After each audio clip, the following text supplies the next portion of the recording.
wellnesscouch.com, streaming wellness into your lives. You're listening to A Quirky Journey, the Healthy Family Podcast with your hosts Jo Whitten and Fuad Kassab.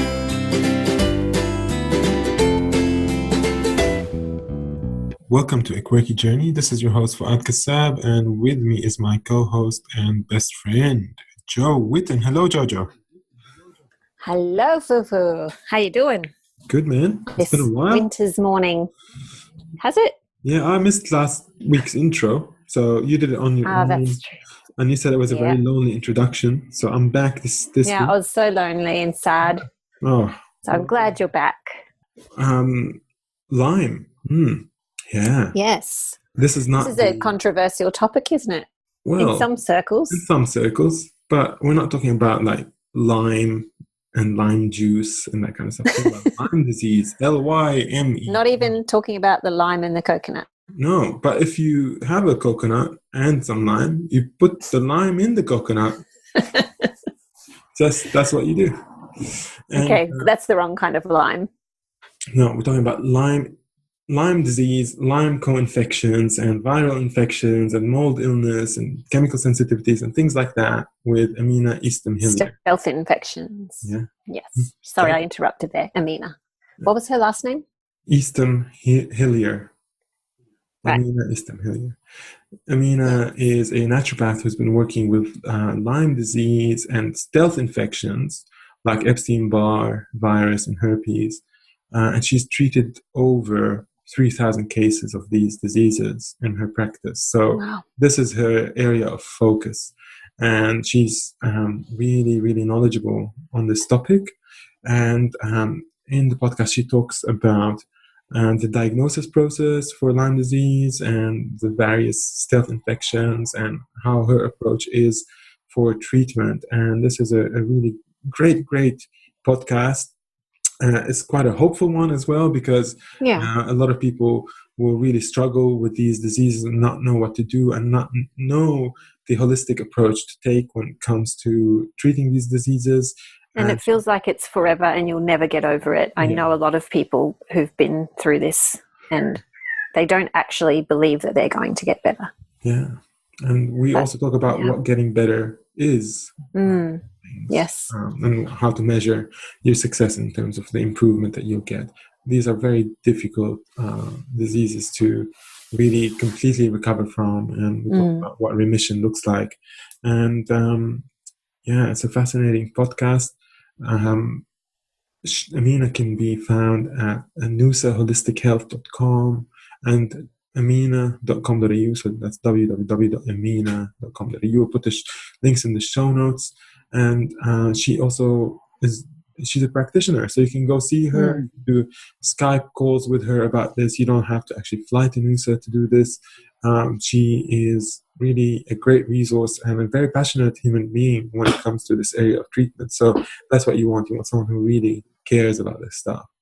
We really hope you enjoyed the podcast. Jo, do you want to add anything before we move on? Yeah.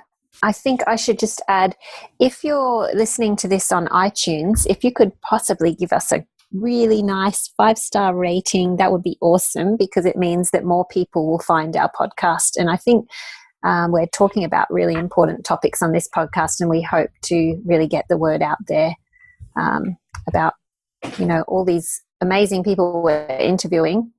It would be great to get it out there more. So if you can give us a good rating on iTunes, that would be awesome. Thank you. And guys, remember, eat whole foods, sleep really well, drink clean water, get into the sunshine and walk in nature as often as you can, de-stress, be kind to other people, and look after yourselves and your bodies. And we'll see you in the next podcast next week. Amina, welcome to the show. Thank you for joining us. Thank you. Thank you very much. Where are you based, Amina? Just to know what your business is and where you're practicing from.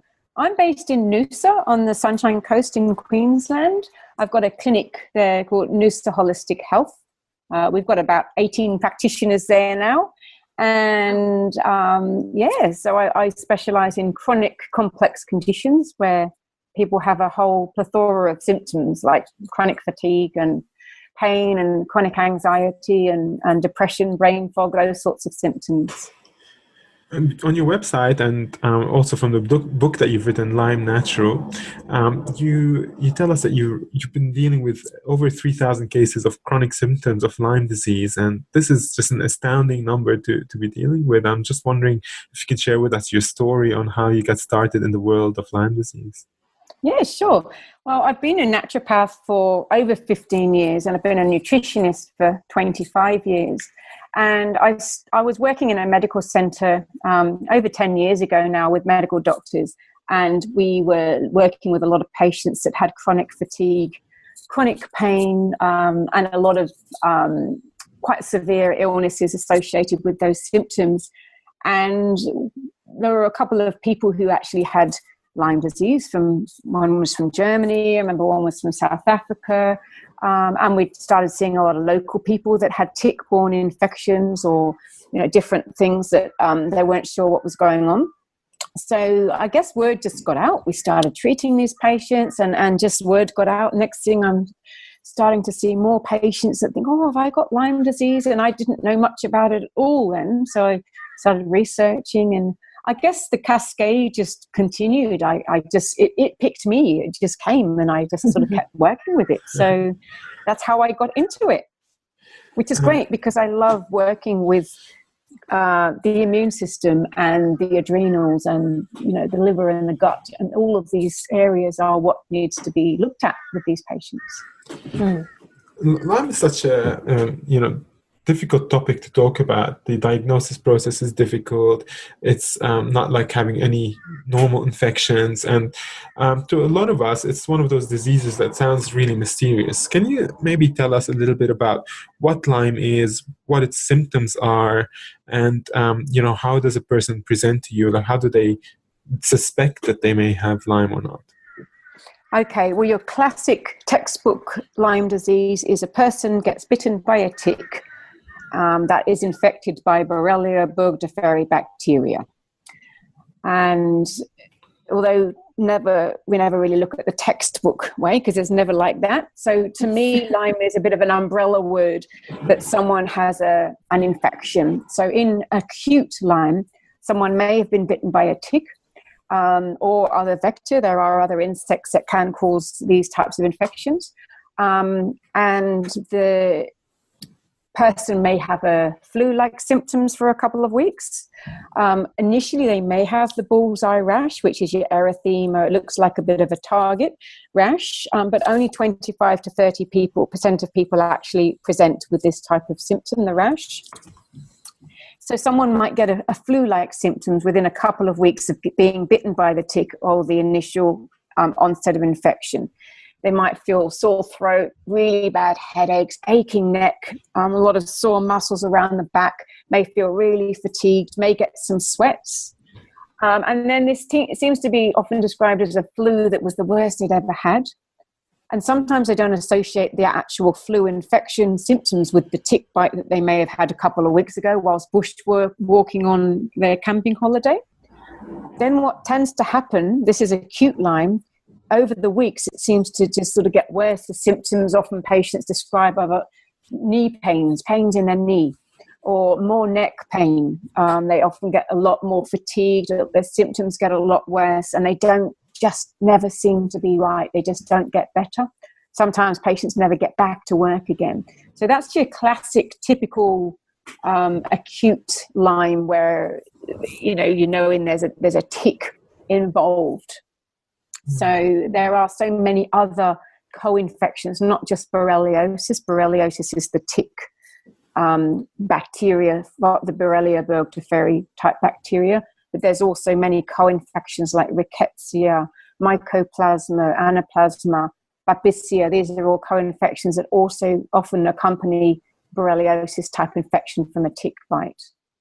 And they do have these infections, so it's a type of bacteria. Is this affecting gut health, or is it like if they have a healthier gut, will it help to guard against that? Do you know?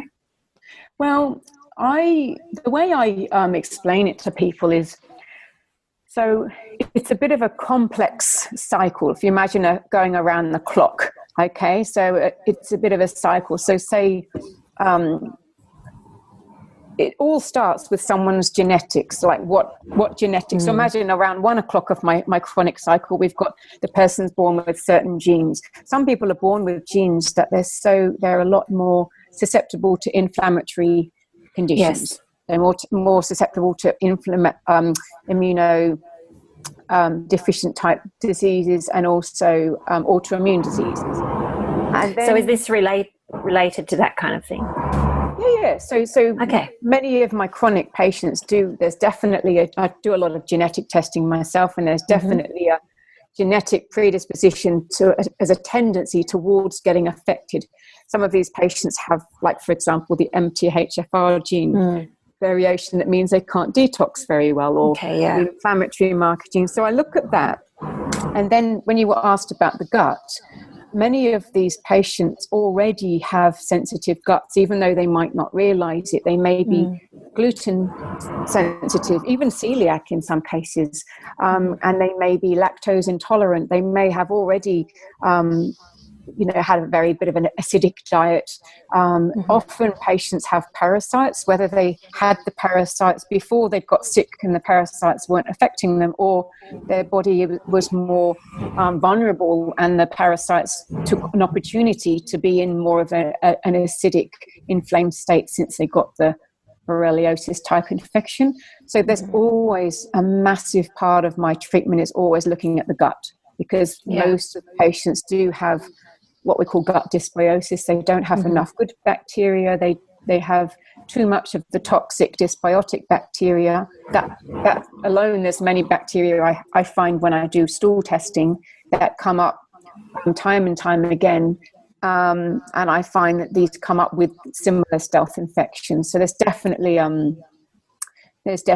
a gut role there. So when you call them stealth infections, this is what's this term, and what is it really implying? So stealth means infections that are underlying that haven't been picked up. They go stealth. They're actually in hiding. So and Lyme borreliosis is a very typical bacteria that creates a stealth infection. So, for example, the bacteria of Borrelia, it's a little spirochete. It's like a little spiral coiled hair. And in its normal form, it's a spirochete and it has a cell wall. And many antibiotics actually aim to target bacteria that have a cell wall. They aim for the cell wall. That's where they go for. But the Borrelia, they can actually take their cell wall off. It's like taking off their jacket, and they become invisible to antibiotics. So that's why they have to have very specific cell wall deficient type antibiotics, such as doxycycline. So they can take their jacket off, and they can actually put their jacket back on again. So they can actually change their form. So that's one thing they can do. So there's the spirochete form, then there's the cell wall deficient form. Then another thing these types of bacteria can do to go stealth in hiding, they can actually form cysts. So maybe one Borrelia spirochete or maybe a couple of Borrelia spirochete will actually join together and actually produce their own proteins around themselves and form a cyst. And they can stay in a cyst form for months upon years and often go into hiding like deep in some crevice in the body. And then another form that these bacteria can do, and many bacteria can form cysts and parasites. Blastocystis, for example, is a parasite that goes into cyst form. Another form that the bacteria can do, not just the Borrelia, but viruses, candida, fungal infections, can actually form biofilms. And your biological biofilms, it's a natural survival mechanism of the pathogens, and they can group together. You could get a couple of Borrelia, a Streptococcus, an E. coli, and a bit of Candida, and maybe Epstein-Barr virus join together, and they actually produce their own proteins around themselves like a blanket, like they cover themselves in a blanket, like they're in a little air raid shelter. And this sort of mucagulous type tissue over time produces a hard coating because it attracts minerals such as calcium and magnesium. So classic biofilms are the slippery stuff that you get in rocks in a river, that slimy stuff, or the teeth plaque. In your teeth, the plaque that you get, that's a biofilm. So bacteria naturally will produce their own biofilm as a way of their own survival, and they can live in there for years. They actually, if you look at a biofilm under a microscope, it actually looks like a little Venetian city. You've got little roadways, and they actually move aside, and even bacteria will even surrender for like suicide for the actual good of the other cells in the other bacteria in the biofilm. So for food, so it's quite complex. It's quite amazing. What goes on in the biofilm. So therefore, these bacteria and pathogens are called stealth because they're not picked up in your normal random blood tests. So most of these patients will go to a doctor, say, what's wrong with me? They'll have all the random blood tests done and everything will come up normal. There's nothing wrong with the person, and often they get told it's all in their head. Right, so if they're not being picked up in the blood test, it becomes the job of the diagnosis from just looking at the symptoms of saying, well, you're presenting the symptoms of Lyme? Absolutely. So looking at the symptoms is very important. Also looking at I get patients to do a very comprehensive symptom diary. History and symptom diary. So every week they're writing down, and then we're looking at the cycles. So, for example, Borrelia has a reproductive cycle once a month. It tends to flare up once a month, the symptoms. And then Bartonella, which is another bacteria caused by tick bites, often comes as a co-infection with Lyme, comes up every 2 weeks. The cycle's every 2 weeks. Babesia, which is a protozoa similar to malaria, that's also caused by tick bites and often comes to patients that have Borrelia or Lyme disease. That cycle tends to be every 4 to 8 days.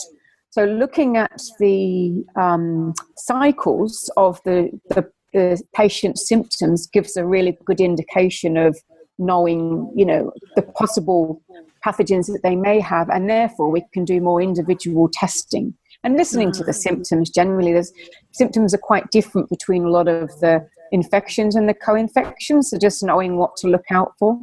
And in many cases, you're not always going to know all the stealth infections. We're made of thousands of bacteria. Just in our gut alone, we have 500 to thousands of bacteria. So we're never going to know every single thing going on, but we can certainly have a look. And it's very good idea to look at the viral components as well, because there are often a lot of viruses associated with these types of patients. So there's no standard lab testing then that can pick it up. So the process then you're saying is they'll do bloods, nothing will show up in the bloods, then they will present with the symptoms, and then you keep a diary, look at the symptoms, see whether they fit some type of bacteria or another, and then you can do specific testing then to see what that's... That is one way of doing it, but you can definitely get specific testing for Borrelia. Okay. So you need to usually wait a few weeks from the initial infection, so usually about 6 weeks, because the antibodies aren't produced in that time. Okay. But Australian Biologics, they do a lot of testing for Borrelia, Mycoplasma, Chlamydia pneumoniae, and so there's a lot of, they'll look at a bunch of different co-infections as well. From the antibodies in the blood, really. They're not looking at the bacteria, like they're not trying to culture it. But not just the antibodies, actually looking more at the DNA, so doing PCR profile as well. So there's a lot of different tests that the laboratories can do. So it's really up to the clinician or the practitioner to work out what are the best tests for the patient to have, depending on their symptoms. I mean, you can actually go and get lots of different tests. Like there's a lab in America, IGNX, that do, a great big profile, but it's thousands of dollars, and you need to it's better to know what you're looking for. And then you can make the tests a lot more affordable by actually pinpointing what might be appropriate.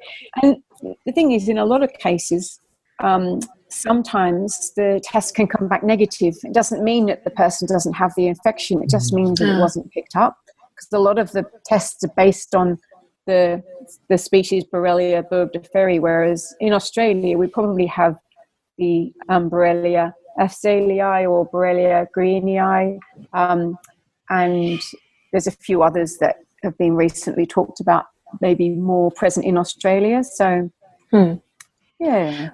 What we've got a friend who has Lyme disease, and he's struggled with it for years. Do you find that it, like, how long does it usually take to work through?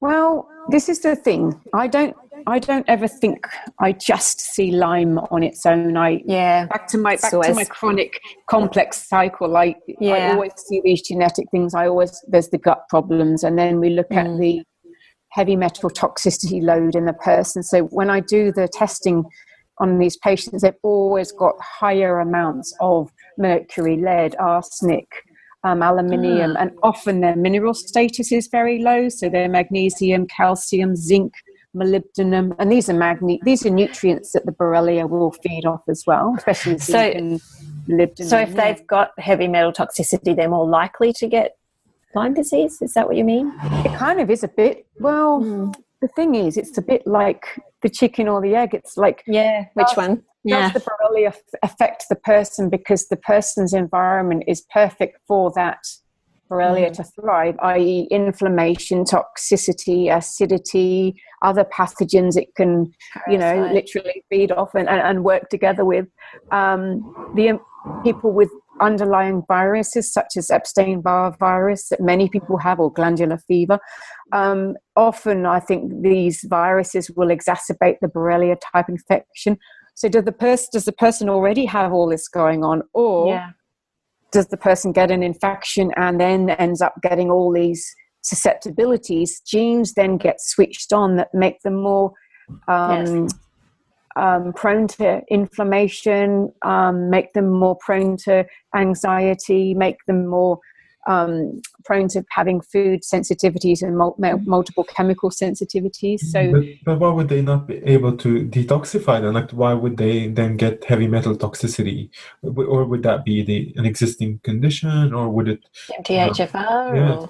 It could be an existing condition that they had the heavy metals present and they actually weren't detoxing them properly at the time, but at the time it wasn't a problem for them because they were working hard and running and going to the gym and eating okay and everything was okay, but then they get the infection and that's like the icing on the cake. Or usually that's the case, or it just, the infection, they may have had the infection for years and years. Some children are born with it because it can be passed on via utero from the mother. Well, I was wondering about that because their daughter has it as well. And they've had terrible trouble with parasites because they live in New Guinea.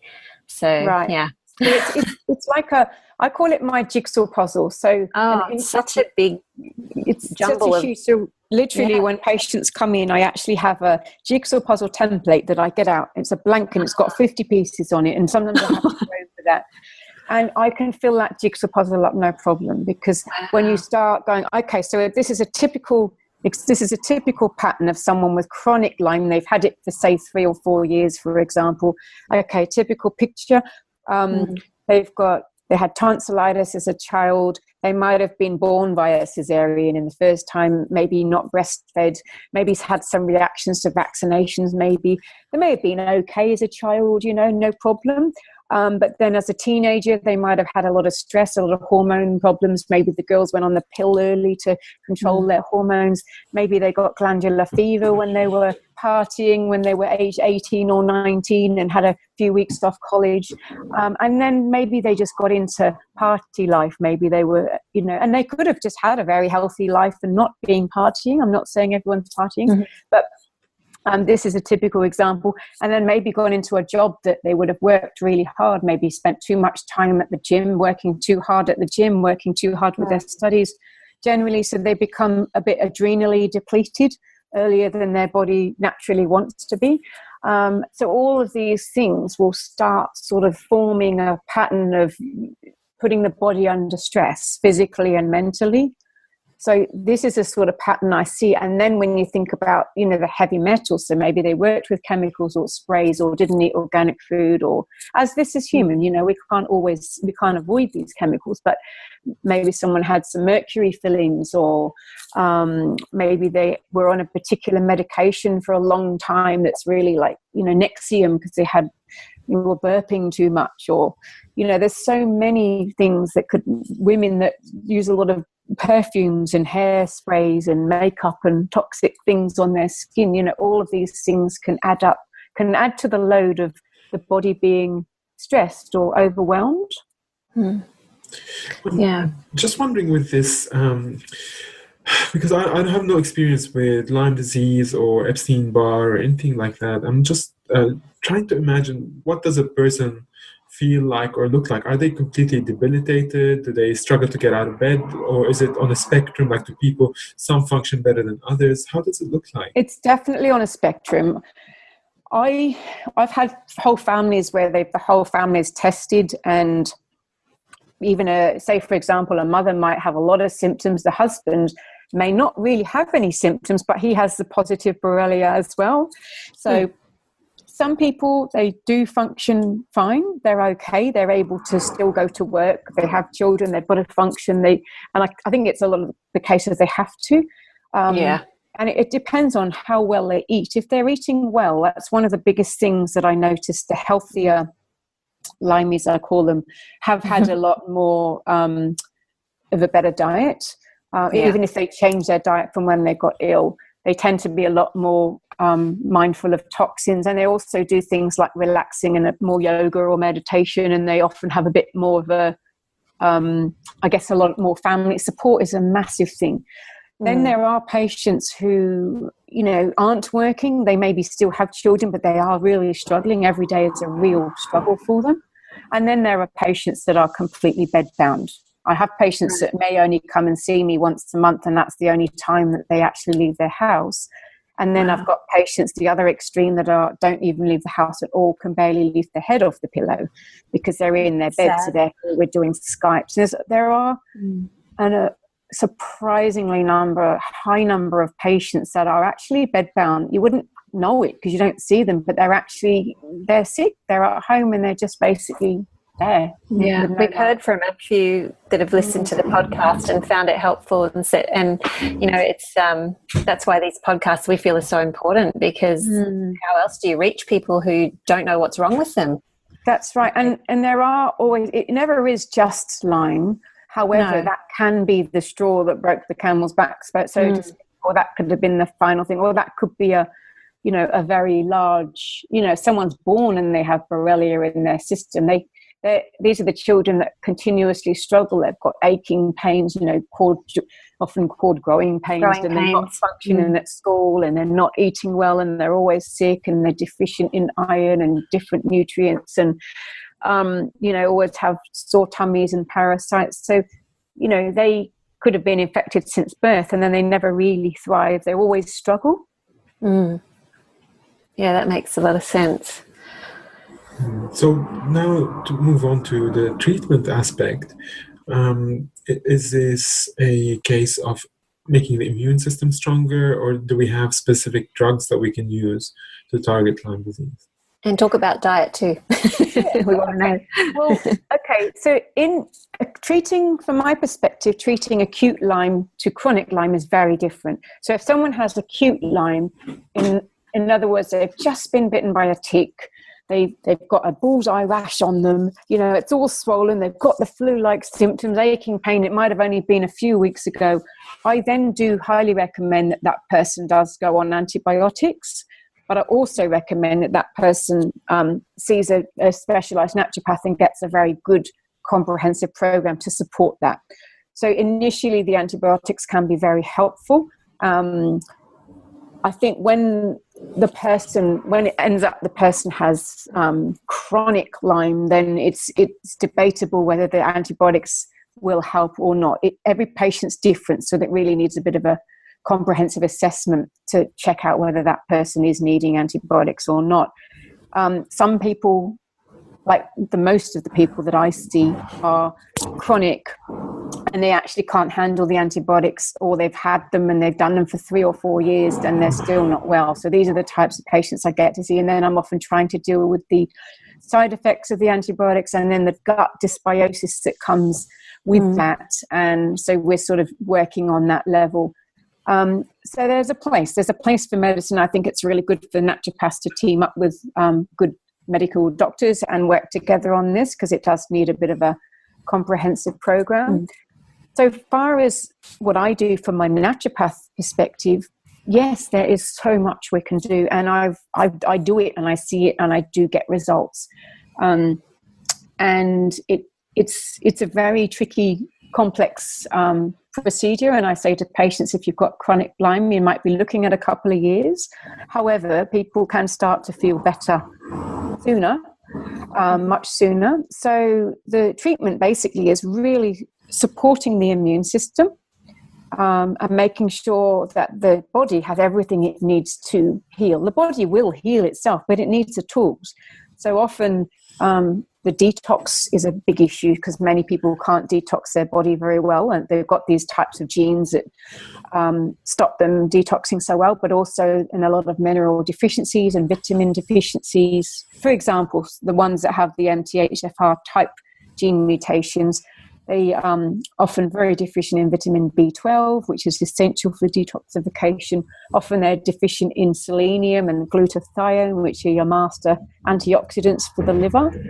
So if a person can't detox and they have a bacterial infection, when the bacteria do die off, the bacteria release endotoxins called lipopolysaccharides. And these parts of the bacteria are actually so toxic they can cause symptoms worse than the original symptoms, because they cause a lot of inflammation in the cells. And if we don't get rid of these lipopolysaccharides or these bacterial endotoxins, those toxins can cross the blood-brain barrier. And there has been a lot of association with a lot of medical studies proving that lipopolysaccharides crossing the blood-brain barrier can cause Alzheimer's, depression, anxiety, and that's not just your Borrelia lipopolysaccharides. That's lipopolysaccharides crossing from the gut wall, the leaky gut, the impermeable gut wall, into the bloodstream, across into the brain. So the detox is a really big part. So we've got immune system support, detox support, obviously making sure we're looking at the minerals and vitamins. The adrenal support, often people's adrenals are really affected, so their cortisol levels are either very low or their cortisol levels are too high, and that's creating more inflammation for the body. And the adrenals produce up to 50 other different hormones, so all the estrogen and testosterone and progesterone all get unbalanced as well. And we need to look after the nervous system. A lot of my treatments involve herbs and nutrients that are very antioxidant and anti-inflammatory, because inflammation is like the key for treating any of these chronic stealth infections, because inflammation will lead to pain and degeneration, so nerve degeneration of the cells. And that's pretty much, that's in a nutshell, very quick conclusion. And then, of course, as you mentioned, diet is absolutely imperative, and I see that's an area that many people really struggle with, is knowing what to eat, when to eat, how to eat, and often they get very overwhelmed with it, don't they? So overwhelmed. And the thing is, a lot of patients become super sensitive, so they start reacting to gluten and caffeine and dairy and salicylates and oxalates and histamines and all those things that they never used to react to. And now they're like, I don't know what to eat because I'm reacting to everything. And then that causes more stress. Causes more stress on the body. It causes emotional stress. It causes deficiencies because they start limiting their diet. And I think the emotional stress is probably one of the worst aggravators for people with chronic stealth, because any stress is going to aggravate any symptom. Stress is going to cause more inflammation anyway. So it's sometimes they might stress more about what to eat than the actual stress that's going to be caused by the bacteria. Is the diet... So what kind of diet... Sorry. Yeah, that's what I was going to ask. The same. If the diet, does it go Yeah. beyond just eating whole foods? Is it something specific, or what's your recommendation? Well, my recommendation is every patient's different. So I normally get the person to fill out a diet diary for 9 days, and they bring it back and we discuss the type of food they eat. And because we've got to work, it's got to be modified. I can't, everyone's different. If someone's just eating, all vegan raw stuff, they're not going to suddenly go paleo. So I'm very open-minded to the person's preferences. However, we need to make sure that the person, often patients are very low in protein. So when I test blood, they can be low in albumin and their protein for a start, as well as their basic minerals. So we need to make sure that they're firstly getting enough protein in the diet, whether they're vegan, vegetarian, and if they're paleo, that they're not getting too much protein without the balance of healthy vegetables. So the biggest, easiest thing to say is, have 5 vegetables a day, a couple of fruits if you're not reacting to candida and the sugar in fruits, and have really healthy, small amounts of healthy protein. So in the form of meat, or if you don't want to be eating meat, to have good quality nuts, beans, legumes, seeds, as much as possible organic. And I'm not a fan of raw food diet for these types of patients because these patients are too cold. So Chinese medicine looks at these types of patients that are often blood deficient, and they come in and they're just not absorbing their food, and they are cold. Their hands are cold, their feet are cold, their thyroid's completely hypoactive. It's just not functioning as well. So patients need warming, good steamed food, slow cooked food, and lots of vitamins added, as in fresh leafy greens, fresh vegetables, salads. Yeah. And beans. Yeah, I'm a big fan of using the herbs in the garden. I'm a big fan of the phytonutrients in herbs. So just even people that don't have a garden, there's no reason why someone can't have a plant pot with some parsley in it and some rosemary, or even growing it in the house.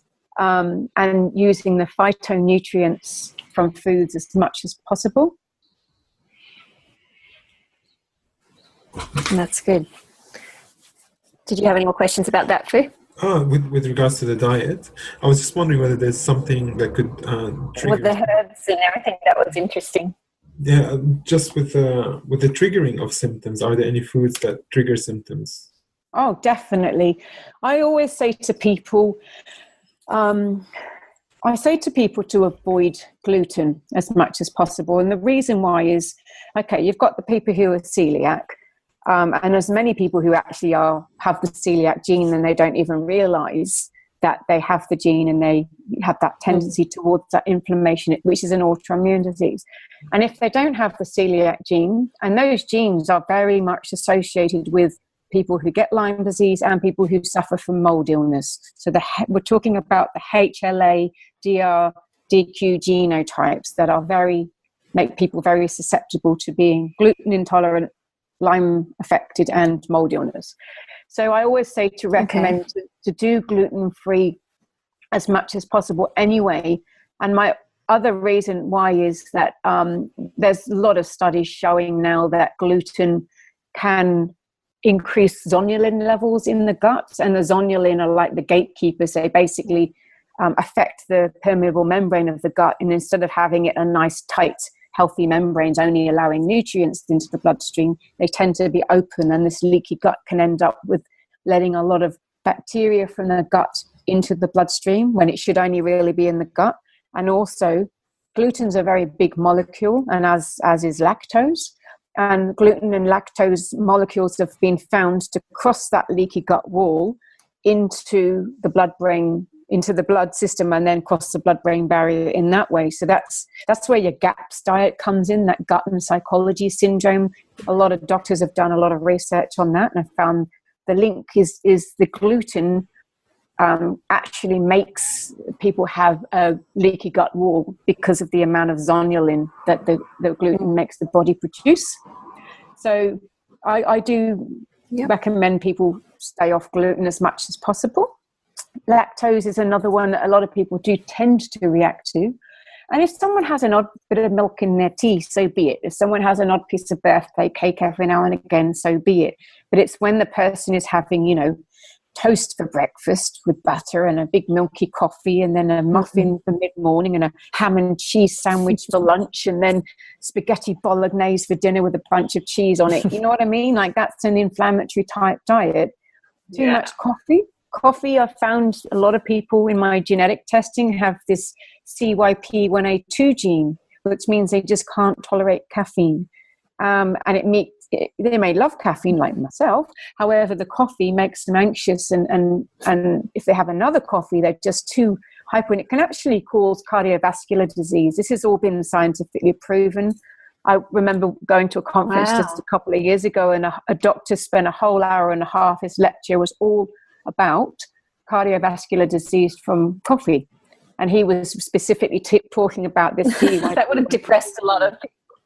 I know. I'm really sorry to tell you this, people. I know I put a Facebook post about this once, and I upset a lot of people, and I upset myself. I was feeling it too. It wasn't just like I feel it because I love coffee, but I know if I can have one maybe twice a week. Otherwise, that's it. So that's another, that depending on the person. Not everyone has the genes, but depending on the person. Yeah. And alcohol, obviously, we don't need to go into that, obviously, but there's a time and a place. And I think, an odd glass of red wine occasionally is fine. But unfortunately, these days, I have to ask people, how do you just have a bottle of wine a night rather than how much alcohol do you drink? Wow. It's so common for men and women, and a lot of women will happily drink a whole bottle of wine a night and not really think about it. So in these chronic type patients, it is going to have an effect on their whole being. So they're my sort of big ones. And obviously sugar, but sugar in many forms and in a lot of processed foods. So if it comes out of a packet, it usually has sugar in it, usually. So you're best off having anything from your farmers markets and from your health food stores that's as natural as possible, as much as possible.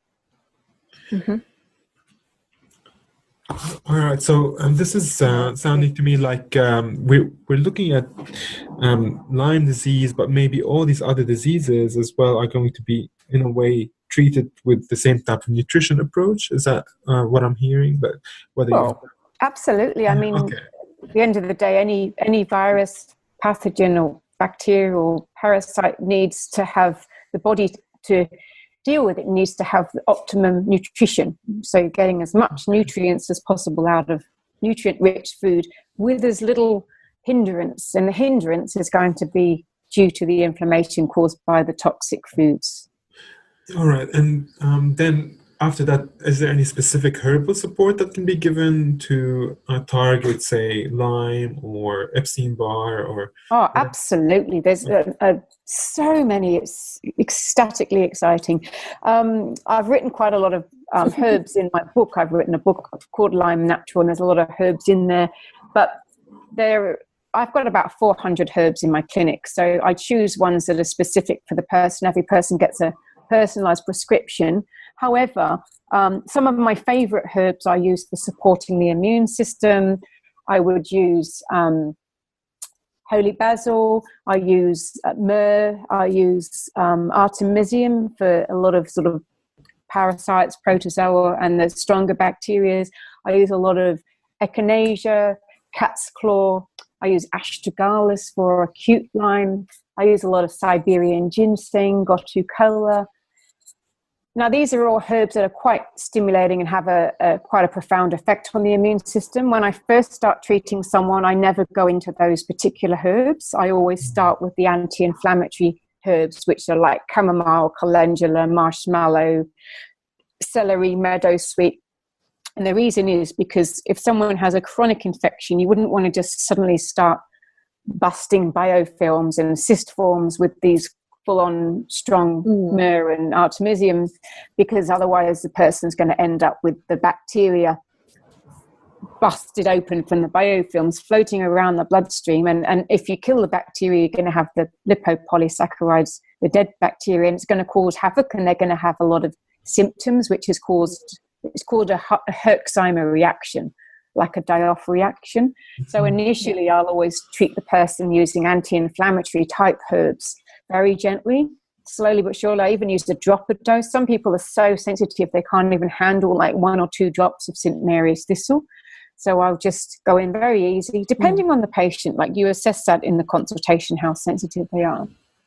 And then there's fantastic herbs for like viruses, like say Epstein-Barr virus, herpes, cytomegalovirus. I'll use herbs like St. John's wort is very helpful as a viral antiviral. Again, echinacea. There's a lot. You just have to be mindful of people who are on medications, though, because like St. John's wort, you can't give to someone who's on a serotonin reuptake inhibitor medication, one of your antidepressants. So you need to always, there's a lot of contraindications with these types of herbs. So you just got to check with the patient what they're on. So I don't recommend self-prescribing at all. Just definitely check in with someone that knows what they're doing. But there's a lot of even antiparasitic herbs like wormwood, artemisium again, andrographis, like there's just so many. And of course, when I'm mixing up a prescription, I'll always bear in mind the person's state of the adrenals. So they might do some really good adrenal support herbs like withania or ashwagandha, astragalus, schisandra, rhodiola. And if the person's not sleeping or has anxiety or has a lot of inflammation, I'll use the things like the skullcap and the ziziphus and the passion flower. And of course, we need to make sure we're detoxing. So one of my most used herbs is turmeric. Turmeric is like the gold, probably one of the most important herbs, I think, for treating chronic illness, because it is for phase 1 and phase 2 detox. So it helps with the liver, getting rid of the toxins, but it's also one of the best antioxidant medicines we have. And it's also anti-cancer. So a lot of these patients, we need to be very mindful of cancer prevention, because there can be a lot of cancer that can be associated with these illnesses, especially people who have chronic, mild stealth infections that they don't really deal with, like, oh, I've always had sore joints, I've always been tired, I've always done this, and then they just don't notice their body, or they're not getting checked out. And then these are opportunities for cancer cells, which everyone has, to take over. So we need to always look at that. Cancer prevention is very important. I noticed on your website it said that you're also studying nutrigenomics. Is that how you say it? Yes. Yes. Can you tell us a little bit about that before we finish up? Oh, that's just that's probably a whole that's like a topic that just sounded really interesting. So nutrigenomics is looking at a person's genes. So we've got over 23,000 genes, but there's quite a bunch of them that we've looked at that are specifically can be affected by nutrition. So, for example, the MTHFR gene that I talked about, which is basically it's methyl tetrahydrate folate reductase, which basically means the person has a challenge utilizing folic acid in the body or folate, and with the lack of vitamin B12, they aren't able to methylate. In other words, it's a part of detoxing. So methylation is one part of the liver detox pathway of one of 6 pathways of how we get rid of toxins. So some people might have a genetic variation on that gene, so therefore their genes make them more challenging to detox. There's a whole bunch of other ones as well. There's MTRR, and there's CBS, means that they have a problem with metabolizing sulfur. There's ones called COMT, which mean that they have more susceptible chances of getting high anxiety and depression. There's genes that mean people cannot absorb vitamin D from the sun.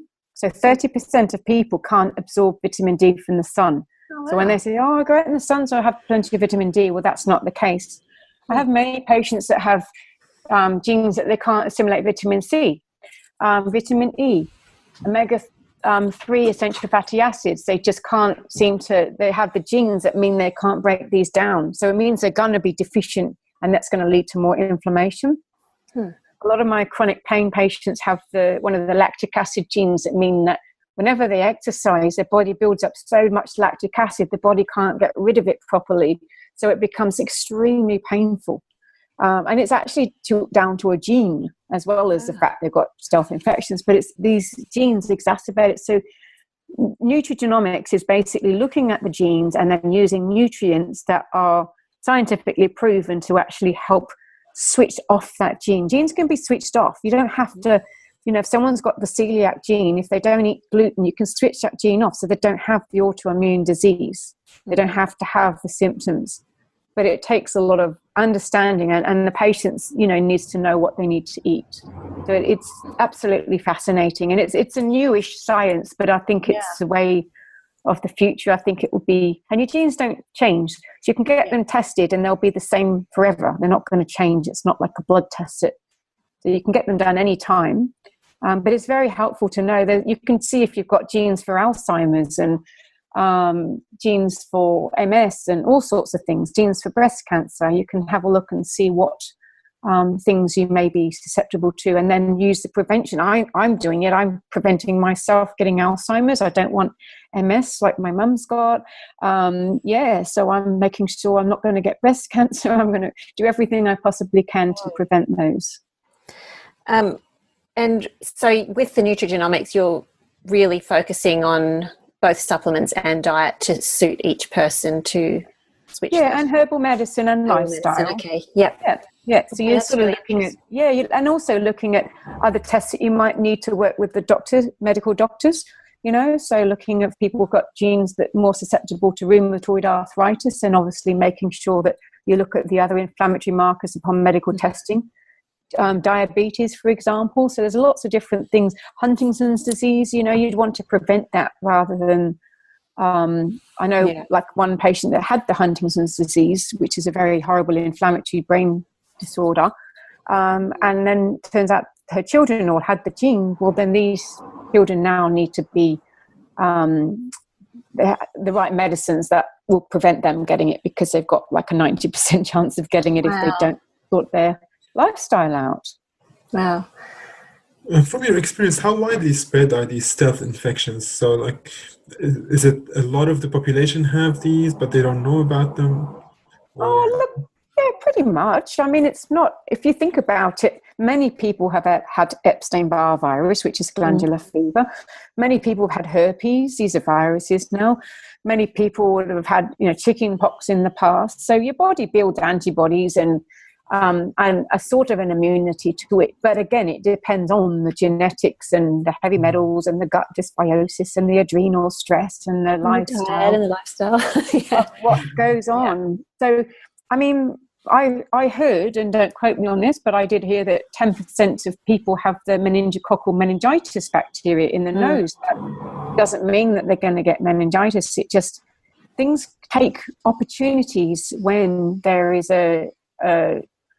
the environment is right. It's like cancer cells, if you're having a toxic diet that's acidic and too much sugar and inflammation, and you're stressed and you're not, you're doing all things that's not calming and beneficial for the body, then you're going to more likely get those diseases. What are we looking at? Like complete remission, or are we trying to just control symptoms at this point? Well, I'd like to say that we get patients into remission. That certainly is my mission. And remission is where they're feeling okay. They may never be back to the marathon running that they used to do and running the 3 companies and lecturing at the university. But that probably wasn't a good idea anyway. Exactly. That probably got them into the state that they were in. However, very good point. However, just you want to make the most out of life. You want to make sure that you're comfortable and you're happy and you're not in pain and you have energy to enjoy life as much as possible. So my mission is just to coach people and encourage people and help them and guide them to have the absolute optimum health of what their body can be, how it can be for them personally.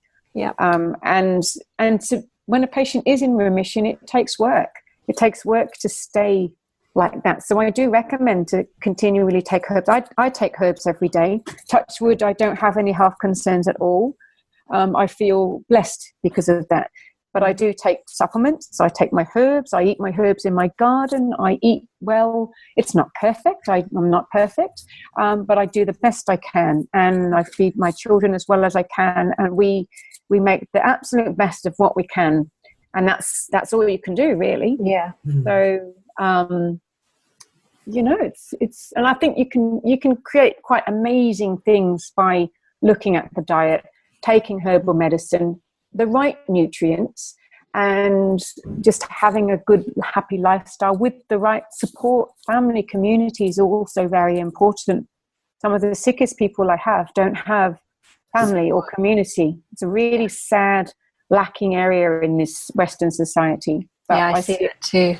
So much, and I love these communities that are setting up where you've got like a bunch of sort of semi-retired people living on a community because they have no one else. It's lovely to see. I love that. I encourage that. Yeah, that's really good. Lots of good advice there. Wow. Is there anything else that you would like to add that you would think that people really should know about staying healthy in your experience? Yeah, I didn't touch on mould because mould illness is another whole big topic. We did have Nicole Bilgema on here the other day talking about building biology and mould in the home. Yeah, she's brilliant. I did mean to ask you about that. So yeah, go ahead. I've seen, she would have covered most of it. She's great. Yeah. But, I think just from my perspective with a lot of these chronic patients, a lot of them are susceptible to mould illness. So when I'm filling out my jigsaw puzzle, I do this in front of the patient. I'll ask the question of mould. Are you exposed to mould? Have you been exposed to mould? And I encourage people to not be around mould as much as possible. Again, it's a case of, if you're living in a mouldy house and you're ill and you can't move out, that's fair enough. But you have to look at ways of ventilating or move away from the mold, or don't encourage the mold, open windows. And if you are in a mold environment, look at any way you can to get out, because mold will make these types of illnesses worse. And there's a lot of like I said, it's another whole massive, there's the testing and the types, but the actual treatment, again, I make sure I use a lot of antifungals, a lot of warming type herbal medicine, and I mean, where can people find you, and how can they work with you? So I've got my clinic in Noosa. I've got my book Lyme Natural that you can actually purchase on my website. That's called lymenatural.com. Mm-hmm. And my other website is amina.com.au. So either meeting me in my clinic in Noosa. I've got a Noosa Holistic Health is my website for that clinic. We've got 18 practitioners at our clinic in Noosa, so it's very comprehensive, awesome group of fantastic practitioners. Got chiropractors and acupuncturists, and I work closely with my husband, Byron Hillier, who does Chinese medicine and acupuncture for these types of patients. Cool. And we've got a place called Hillier Retreat that we're doing retreats. We've got one this weekend. We've got 60 odd people coming to our Hillier Retreat. That's on Facebook. We've still got to get the website up yet because it's new. What do you do? What's the retreats for? Just teaching them how to cook? Well, it's at the moment this weekend we've got Sacred Earth coming, and they're doing a yoga and meditation and singing workshop.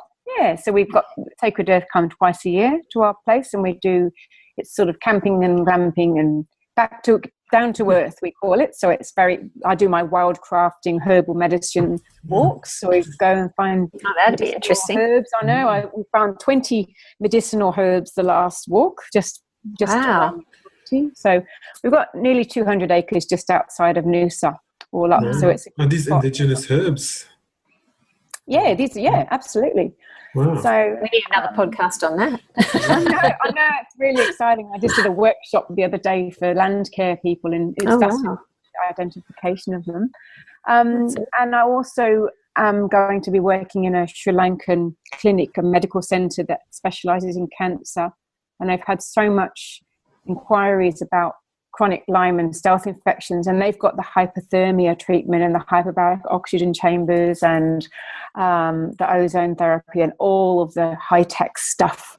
So these are for people that just, they've been so sick for so long, and these are the ones that literally are bedbound. So I'm going to be working there twice a year for 2 weeks of the year in Sri Lanka. That's called Vijnana. Wow. So yeah, busy woman, Amina. I love it. I love it. It all sort of works well. It works really well together. And yes, I just love it. It's my mission. It's just been, like I said, it found me, and I just go along with whatever comes along, because it's what happens, isn't it? My pathway just seems to be going, and I'm like, yep, this is what I'm doing, and it feels right. Great. So yeah, good. Awesome. We'll put links to your various websites and businesses in the show notes. And thank you. Yeah, this was so fascinating. Thank you so much for joining the show. And I'm sure there'll be opportunities to have you again on the show. You're such a wealth of information, and your experience is just incredible. So to be able to have access to someone like you for the podcast is just a privilege. Thank you so much. Yeah, thank you so much. No, you're welcome. Thank you very much. I'm very happy to share my knowledge. Thank you. Cheers, Amina. This has been a production of TheWellnessCouch.com. Check us out on Facebook and join in the conversation on Facebook.com/TheWellnessCouch. Subscribe to each show on iTunes and check us out on Twitter. The Wellness Couch, streaming wellness into your lives. Whilst the Wellness Couch presenter endeavored to provide accurate and helpful information to their listeners, these podcasts cannot take into account individual circumstances and are not intended to be a substitute for health and medical advice from a qualified health professional. You should always seek the advice of a qualified health professional before acting on any of the information provided by any of the Wellness Couch podcasts.